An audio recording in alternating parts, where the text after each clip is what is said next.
Keprihatinan dan dukungan mengantisipasi COVID-19 ini diwujudkan KUA Kecamatan Indralaya dengan mengingatkan masyarakat di pasar tradisional dengan membentangkan tulisan mewaspadai COVID-19 dengan membagikan masker dan vitamin di pasar tradisional Indralaya.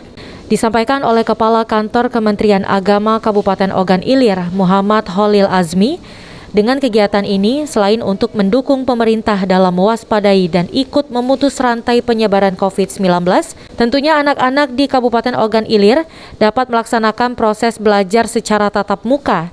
Karena kini dari data yang ada, terjadi peningkatan permintaan pernikahan anak di bawah umur yang cukup signifikan bagi pasangan di bawah umur di Kabupaten Ogan Ilir.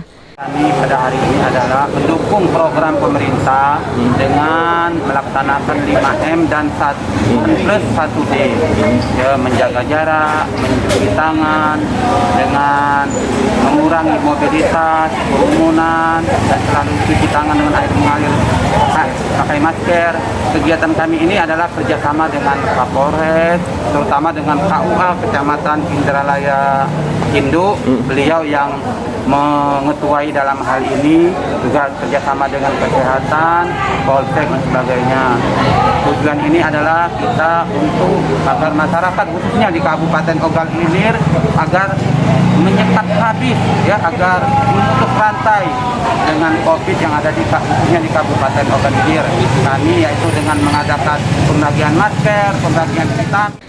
Untuk itu, Muhammad Holil juga mengingatkan kepada masyarakat Ogan Ilir bahwa ketentuan pernikahan yang diperbolehkan Undang-Undang Nomor 16 Tahun 2019 tentang perkawinan batas usia minimum wanita dan pria 19 tahun. Namun jika terpaksa dilakukan juga harus melalui proses keputusan tetap yang dikeluarkan di Pengadilan Agama OI Oki. Ahmad Romawi, PAL TV.